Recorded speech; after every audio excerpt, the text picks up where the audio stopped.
ಅವರ ಸಂಗಿರಬೇಕು ಕುಸಿಧಿಟವೆಂಬುದ ನರಿಯಬೇಕಾದರೆ ಹಸನಾದವರ ಸಂಗಿರಬೇಕು ಶಶಿಧರನ ಕೃಪೆಯಾಗಬೇಕಾದರೆ ನಮ್ಮ ಮೇಲೆ ಶಶಿಧರನ ಕೃಪೆಯಾಗಬೇಕಾದರೆ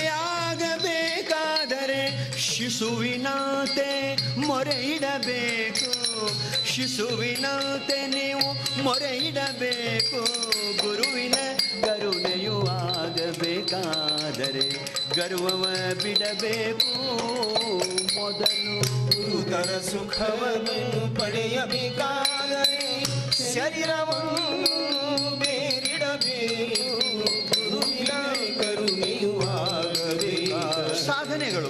ಆ ಬಳಿಕ ಇನ್ನೊಂದು ಮುಖ್ಯವಾದ ಮಾತು, ಕರಣದ ಶುದ್ಧಿಯೂ ಆಗಬೇಕಾದರೆ ಕರಣದ ಶುದ್ಧಿಯೂ ಆಗಬೇಕಾದರೆ ವೈರಿ ಆರನು ಹೊಡೆಬೇಕು ಅಂತಃಕರಣದ ಶುದ್ಧಿಯೂ ಆಗಬೇಕಾದರೆ ಕಾಮಾದಿ ಆರನು ಹೊಡೆಬೇಕು ವಿರತಿಯ ಭಾವವು ಬಲಿಯಬೇಕಾದರೆ ವಿರತಿಯ ಭಾವ ನಮ್ಮಲ್ಲಿ ಕಿಂಚಿತ ವೈರಾಗ್ಯ ವಿರತಿಯ ಭಾವವು ಬಲಿಯಬೇಕಾದರೆ ಪರವನಿತೆಯರನು ಪಾರ್ವತಿಯನಬೇಕು ಪರವನಿತೆಯರನು ಪಾರ್ವತಿಯನಬೇಕು ಗುರುವಿನ ಕರುಣೆಯೂ ಆಗಬೇಕಾದರೆ ಗರ್ವವ ಬಿಡಬೇಕು ಮೊದಲು ಗುರುತರ ಸುಖವನ್ನು ಪಡೆಯಬೇಕಾದರೆ ಶರೀರವನ್ನು ಬೇರಿಡಬೇಕು ಸಾಧನೆಗಳು. ಗುರುವಿನ ಕರುಣೆಯೂ ಆಗಬೇಕು ಜೀವನದುದ್ದಕ್ಕೂ ಸಾಧಿಸಬೇಕಾದ ಸಾಧನೆಗಳು. ಆಮೇಲೆ ಮನದ ಸಂಶಯ ಒಳಿಯಬೇಕಾದರೆ ಮನದ ಸಂಶಯ ಹೋಗಬೇಕಾದರೆ ಮನನದ ಯುಕ್ತಿಗಳರಿಯಲು ಬೇಕು ಮನದ ಸಂಶಯ ಹೋಗಬೇಕಾದರೆ ಮನನದ ಯುಕ್ತಿಗಳರಿಯಲು ಬೇಕು ಅನುದಿನತಾ ಸುಖಿಯಾಗಬೇಕಾದರೆ ಅನುದಿನತಾ ಸದಾ ಅನುದಿನತಾ ಸುಖಿಯಾಗಬೇಕಾದರೆ ಮನಧರಿದಾಟವ ತಡೆಬೇಕು ಮನಧರಿದಾಟವ ತಡೆಬೇಕು ಗುರುವಿನ ಕರುಣೆಯೂ ಆಗಬೇಕಾದರೆ ಗರ್ವವ ಬಿಡಬೇಕು ಮೊದಲು ಗುರುತರ ಸುಖವನ್ನು ಪಡೆಯಬೇಕಾದರೆ ಶರೀರವನ್ನು ಬೇರಿಡಬೇಕು ಗುರುವಿನ ಕರುಣೆಯೂ ಇನ್ನೊಂದು ಬಹಳ ಮಹತ್ವದ ಮಾತು, ಬಿಡಬೇಕು ಮರಣದ ಭೀತಿಯೂ ಹೋಗಬೇಕಾದರೆ ಮರಣದ ಭೀತಿಯೂ ಹೋಗಬೇಕಾದರೆ ಶರೀರ ವ್ಯಾಮೋಹ ಕೆಡಬೇಕು ಮರಣದ ಭೀತಿಯು ಹೋಗಬೇಕಾದರೆ ಶರೀರ ವ್ಯಾಮೋಹ ಕೆಡಬೇಕು ಮರವೆಯ ಮೂಲವು ಸುಡಬೇಕಾದರೆ ಮರವೆಯ ಮೂಲ ಅಜ್ಞಾನ ಮರವೆಯ ಮೂಲವು ಸುಡಬೇಕಾದರೆ ಅರಿವಿನ ಬೆಂಕಿಯು ಇಡಬೇಕು ಜ್ಞಾನದ ಬೆಂಕಿಯು ಇಡಬೇಕು ಗುರುವಿನ ಕರುಣೆಯೂ ಆಗಬೇಕಾದರೆ ಗರ್ವವ ಬಿಡಬೇಕು ಮೊದಲು ಗುರುತರ ಅದಕ್ಕೆ ಗೀತೆ ಒಳಗೆ ಜ್ಞಾನಾಗ್ನಿ ಸರ್ವಕರ್ಮಾಣಿ ಭಸ್ಮಸಾತ್ ಜ್ಞಾನಾಗ್ನಿ ಮೂಲ ಅಜ್ಞಾನದ ನಿವೃತ್ತಿ ಮಾಡ್ತಾರೆ. ಆಮೇಲೆ ಜನ್ಮವು ಸಾರ್ಥಕವಾಗಬೇಕಾದರೆ ಈ ಜನ್ಮವು ಸಾರ್ಥಕವಾಗಬೇಕಾದರೆ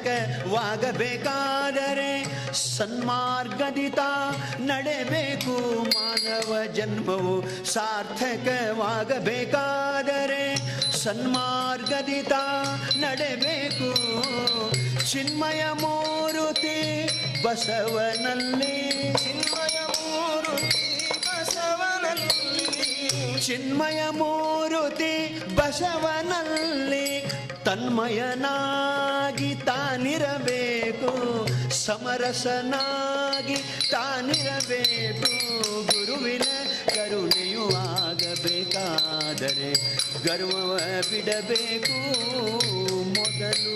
ಗುರುತರ ಸುಖವನ್ನು ಪಡೆಯಬೇಕಾದರೆ ಶರೀರವನ್ನು ಬೇರಿಡಬೇಕು. ಗುರುವಿನ ಕರುಣೆಯು ಆಗಬೇಕಾದರೆ ಗರ್ವವ ಬಿಡಬೇಕು. ಗುರುತರ ಸುಖವನ್ನು ಪಡೆಯಬೇಕಾದರೆ, ಶ್ರೇಷ್ಠ ಸುಖವನ್ನು ಪಡೆಯಬೇಕಾದರೆ, ಮೋಕ್ಷ ಸುಖವನ್ನು ಪಡೆಯಬೇಕಾದರೆ ಶರೀರವನ್ನು ಬೇರಿಡಬೇಕು. ಈ ಶರೀರವನ್ನು ಬ್ಯಾರಿಡಬೇಕು. ಗುರುವಿನ ಕರುಣೆಯು ಆಗಬೇಕಾದರೆ ಗರ್ವವ ಬಿಡಬೇಕು ಮೊದಲು. ಗರ್ವವ ಬಿಡಬೇಕು, ಮುಖ್ಯವಾಗಿ ಗರ್ವವ ಬಿಡಬೇಕು.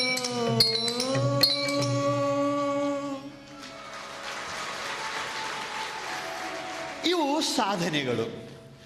ಗುರುವಿನ ಕೃಪೆಯಿಂದ, ಗುರುವಿನ ಗರಡಿಯಲ್ಲಿ, ಗುರುವಿನ ಸಾನ್ನಿಧ್ಯದಲ್ಲಿ ಇದ್ದುಕೊಂಡು ಸಾಧಿಸಲೇಬೇಕಾಗಿರುವಂಥ ಸಾಧನೆಗಳು. ಆದ್ದರಿಂದ ಎಲ್ಲಿವರೆಗೆ ನಾವು ಗುರುಕೃಪೆಯನ್ನು ಸಂಪಾದನೆ ಮಾಡೋದಿಲ್ಲ, ಅಲ್ಲಿ ತನಕ ನಾವು ಪರಮಶಾಂತಿಯನ್ನು ಪಡೀಲಿಕ್ಕೆ ಸಾಧ್ಯನೇ ಇಲ್ಲ. ಅದಕ್ಕೆ ಹೇಳಿದರು ಉಪನಿಷತ್ಕಾರರು, ನಮ್ಮ ಋಷಿಗಳು ಎಷ್ಟು ಸುಂದರವಾಗಿರುವಂಥ ಉಪದೇಶವನ್ನು ಮಾಡ್ತಾರೆ. ಶರಣರಾಗಲಿ, ಸಂತರಾಗಲಿ, ಋಷಿಮುನಿಗಳಾಗಲಿ, ಒಂದು ಮಂತ್ರ ಬರ್ತದೆ ನೋಡ್ರಿ, ದುರ್ಲಭೋ ವಿಷಯತ್ಯಾಗ ದುರ್ಲಭಂ ತತ್ವದರ್ಶನಂ. ದುರ್ಲಭೋ ವಿಷಯತ್ಯಾಗ ದುರ್ಲಭಂ ತತ್ವದರ್ಶನಂ ದುರ್ಲಭೋ ಸಹಜಾವಸ್ಥಾ ಸದ್ಗುರುರ್ ಕರುಣಾಮ ವೀಣಾ ಅಂತ ಹೇಳಿ. ಅಂದ್ರೆ ಏನೇನು ಹೇಳಿದಂಗಾತ್ರಿ ಒಟ್ಟಾರೆ ಟೋಟಲ್ನಾಗ. ಈ ನಮ್ಮ ಮಂದಿ ಟೋಟಲ್ ಮಾತನ್ನ ಬೇಡ್ತಾರೆ. ಬರವರಿ ಅಂದ್ರೆ ದುರ್ಲಭೋ ವಿಷಯತ್ಯಾಗ. ಈ ವಿಷಯದ ವ್ಯಾಮೋಹದ ಬಲಿಯಲ್ಲಿ ಸಿಕ್ಕಾಕೊಂಡಿರುವಂಥ ಈ ಜೀವಾತ್ಮ ಆ ಬಲಿಯಿಂದ ಪಾರಾಗಬೇಕಾಗಿತ್ತು ಅಂತಂದ್ರೆ ಅದು ಗುರು ಕೃಪೆಯಿಂದನೇ ಸಾಧ್ಯವೇ ಹೊರತು ಸ್ವಯಂ ನಮಗೆ ಅದರಿಂದ ಬಿಡುಗಡೆ ಹೊಂದಲಕ್ಕೆ ಸಾಧ್ಯ ಇಲ್ಲ. ಈಗ ಜೇಡರ ಬಲಿ ಒಳಗೆ ಒಂದು ನೊಣ ಸಿಕ್ಕಾಕೊಂಡಿರ್ತದೆ. ಸಿಕ್ಕಾಕೊಂಡ ಬಳಿಕ ತಾನು ಅಲ್ಲಿಂದ ಬಿಡುಗಡೆ ಹೊಂದಬೇಕು, ಪಾರಾಗಬೇಕು ಅಂತ ಪ್ರಯತ್ನ ಮಾಡ್ತಿರ್ತದೆ. ಆ ನೊಣ ಎಷ್ಟು ಪ್ರಯತ್ನ ಮಾಡ್ತಿರ್ತೈತಿ ಅಷ್ಟು ಆ ಬಲಿ ಒಳಗೆ ಸಿಕ್ಕಾಕೊಂಡು ಅದು ಸತ್ತೇ ಹೋಗ್ತೈತೆ ಹೊರತು ಸ್ವಯಂ ಪಾರಾಗಂಗಿಲ್ಲ. ಇನ್ನು ಯಾರಾದರೂ ಪಾರು ಮಾಡಿದ್ರೇ ಆಗಬೇಕೇ ಹೊರತು ಇಲ್ಲ. ಅದರಂತೆ ಈ ನಾನು, ನಂದು, ಇಷ್ಟೆಲ್ಲ ಮಾಡಿದವ ನಾನು, ಇದೆಲ್ಲ ನಂದು, ಇದು ನಾನು ಅಂಥೇಳಿ ಈ ವ್ಯಾಮೋಹದ ಬಲಿ ಒಳಗೆ ಸಿಕ್ಕಾಕೊಂಡಿರುವಂಥ ಈ ಜೀವಾತ್ಮ ಇದರಿಂದ ಪಾರಾಗಬೇಕಾಗಿತ್ತು ಅಂತಂದ್ರೆ ಭಗವಂತನ ಕೃಪೆ, ಭಗವಂತನ ಕಡೆ ಮುಖ ಮಾಡಬೇಕಾಗಿತ್ತು ಅಂತಂದ್ರೆ ಅದಕ್ಕೂ ಕೂಡ ಗುರು ಕೃಪಾನೇ ಬೇಕು. ದುರ್ಲಭಂ ತತ್ವದರ್ಶನಂ. ತತ್ವ ಅಂತಂದ್ರೆ ಆತ್ಮ, ತತ್ವ ಅಂತಂದ್ರೆ ಪರಮಾತ್ಮ, ತತ್ವ ಅಂತಂದ್ರೆ ಪರವಸ್ತು, ತತ್ವ ಅಂತಂದ್ರೆ ಪರಬ್ರಹ್ಮ. ಅದರ ದರ್ಶನ, ಸಾಕ್ಷಾತ್ಕಾರ ನಮಗಾಗಬೇಕಾಗಿತ್ತು ಅಂತಂದ್ರೆ ಅದಕ್ಕೂ ಗುರು ಕೃಪಾನೇ ಬೇಕು. ಆ ಬಳಿಕ ಜೀವನ್ಮುಕ್ತಿ ವಿಲಕ್ಷಣ ಆನಂದವನ್ನು ಪಡೀಲಿಕ್ಕೆ ನಿರ್ವಿಕಲ್ಪ ಸ್ಥಿತಿ ಅನ್ನೋದೇನದ, ಸ್ವಸ್ವರೂಪ ಸ್ಥಿತಿ ಅನ್ನೋದೇನದ, ಅದು ನಮಗೆ ಪ್ರಾಪ್ತ ಆಗಬೇಕಾಗಿತ್ತು ಅಂತಂದ್ರೂ ಕೂಡ ಅದಕ್ಕೂ ಗುರು ಕೃಪಾನೇ ಬೇಕು.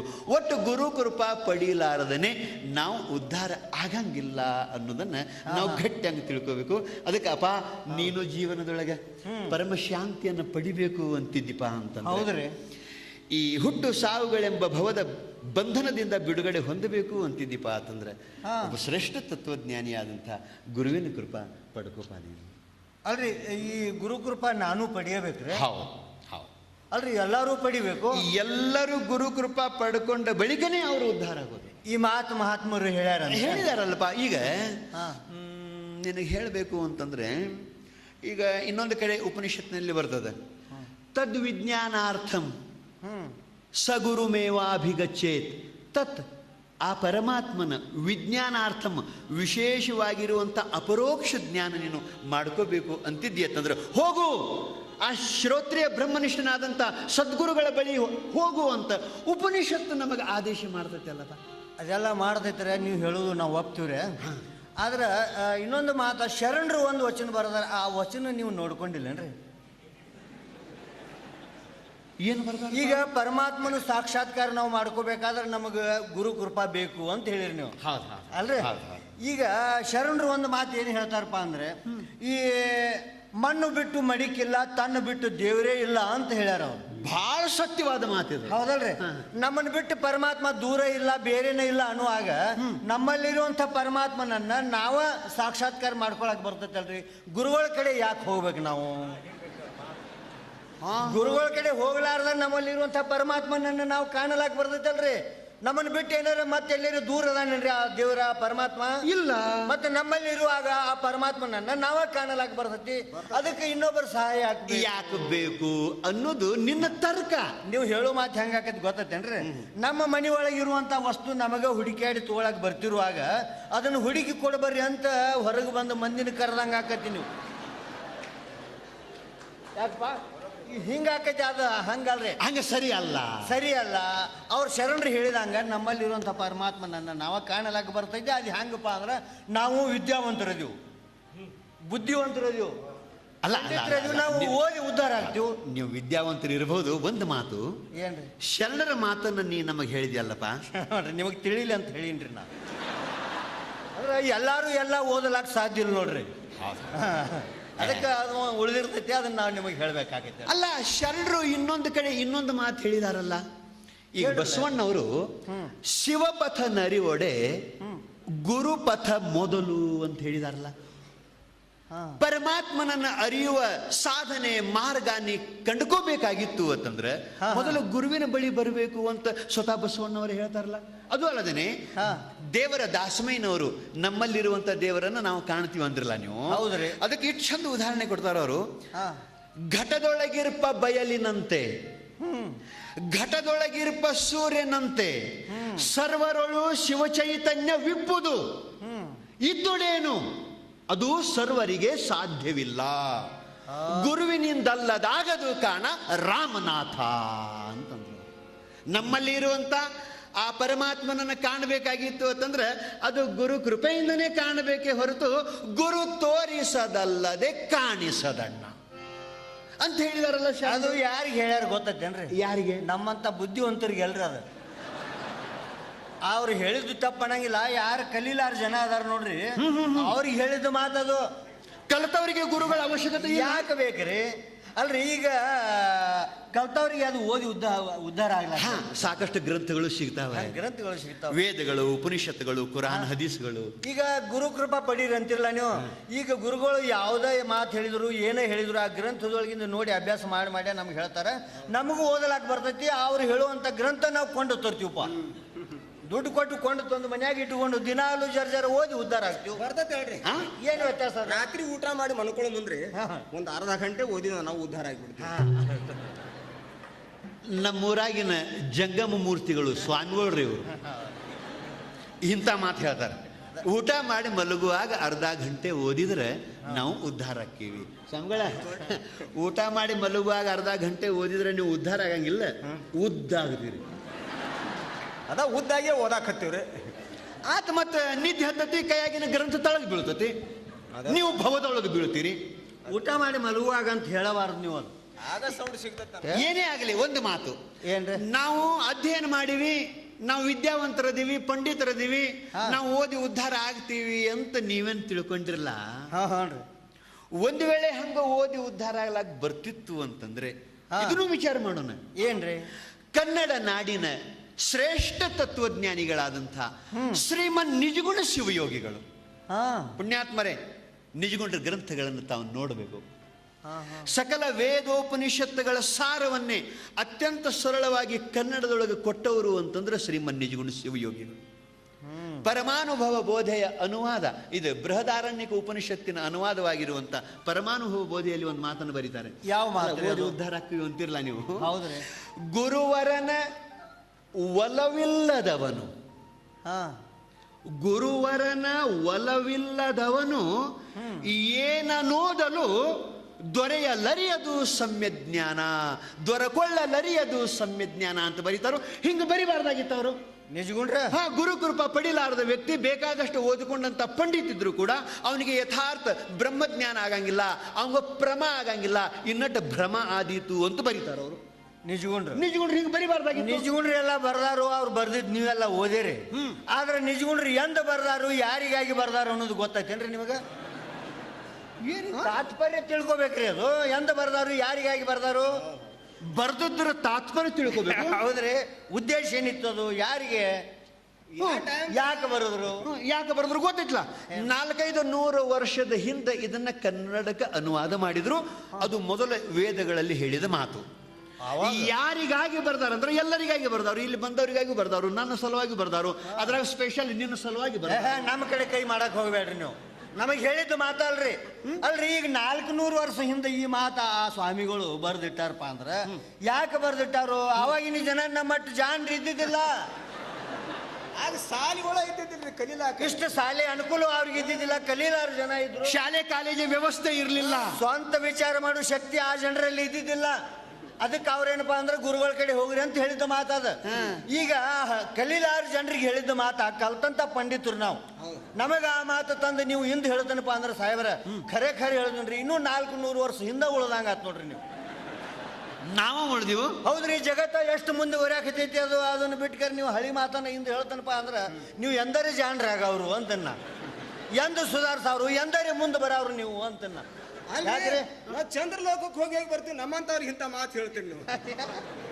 ಯಾರಿಗೆ ಯಾವ ಮಾತು ಹೇಳ್ಬೇಕು ಅನ್ನೋದು. ನೀವು ಚಂದ್ರ ಲೋಕಕ್ಕೆ ಹೋಗಿರಬಹುದು, ಇನ್ನೂ ನೀವು ನಿಮ್ಮ ಲೋಕಕ್ಕನ್ನು ಹೋಗಿಲ್ಲ. ಅದೇ ನಮ್ಮ ಲೋಕಕ್ರಿ ಮುಂದೆ ಹೋಗ್ತೀವ್ರಿ. ಬಂಧುಗಳೇ, ಒಂದು ಮಾತು ನೆನಪಿಟ್ಕೋಬೇಕು. ನಾವು ಓದಿ ಉದ್ಧಾರ ಆಗುತ್ತೀವಿ ಅನ್ನೋ ತರ್ಕ ಏನದಲ್ಲ, ಇದು ತರ್ಕ ಸರಿಯಾದ ತರ್ಕ ಅಲ್ಲ.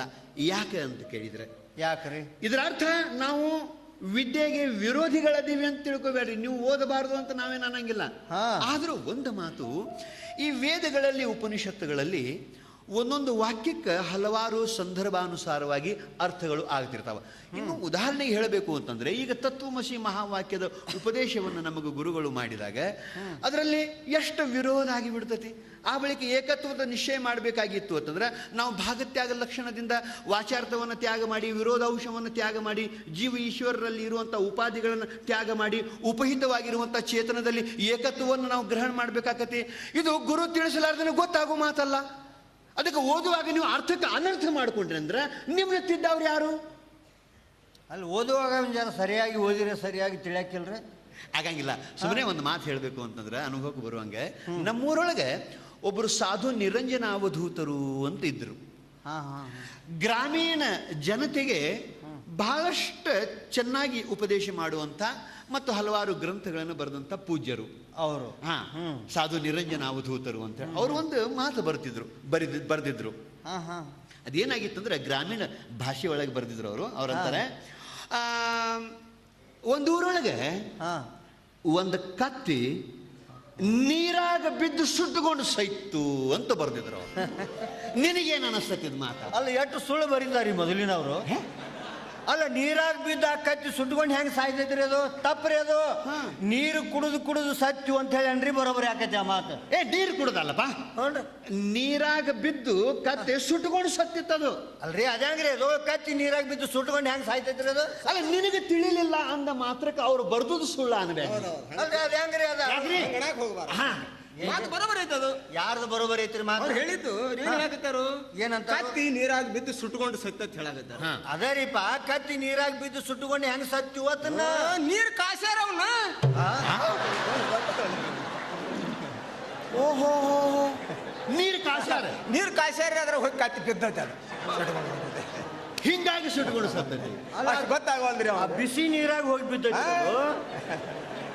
ಸ್ವಾಮಿಗಳ, ನಿಮಗೂ ತಿಳಿದಿಲ್ಲ ಮಾತು. ಬರೋಬರಿ ಆಗಿಲ್ರಿ, ಬರೋಬರಿ ಆಗ್ಲಿಲ್ಲ. ಅಲ್ರಿ, ನೀರು ಕಾಶ್ಯಾರು ಅದ್ರಾಗ ಹೋಗಿ ಕತ್ತಿ ಬಿದ್ದೈತಿ ಅಂತಿರ್ಲ. ಸುಟ್ಕೊಂಡು ಸತ್ತೈತಿ ಅಂದ್ರೆ ನೀರಾಗ ಬಿದ್ದು ಸುಟ್ಕೊಂಡು ಸತ್ತೈತಿ ಅಂದ್ರೆ ನೀರು ಕಾಶ್ಯಾರ ಅಂದ್ರ ನಿಮ್ಮ ಲೆಕ್ಕದೊಳಗ ಕತ್ತಿ ಹಂಡೆದಾಗ ಹೋಗಿ ಬಿದ್ದಿತ್ತಲ್ರಿ? ಅದ ಹಂಡೆದಾಗ ಹಿಡಿದಿಲ್ ಬಿಡ್ರಿ, ಅದ ಹೆಂಗ್ ಹಿಡಿದಿಲ್ಲ. ಮತ್ತೆ ನೀರು ಕಾಸಾಕತ್ತಿದ್ರು ಅಲ್ಲಿ ಹೋಗಿ ಬಿದ್ದೈತಿ ಅಂದ್ರೆ ಹಂಡೆದಾಗ ಬಿದ್ದಿತ್ತದು.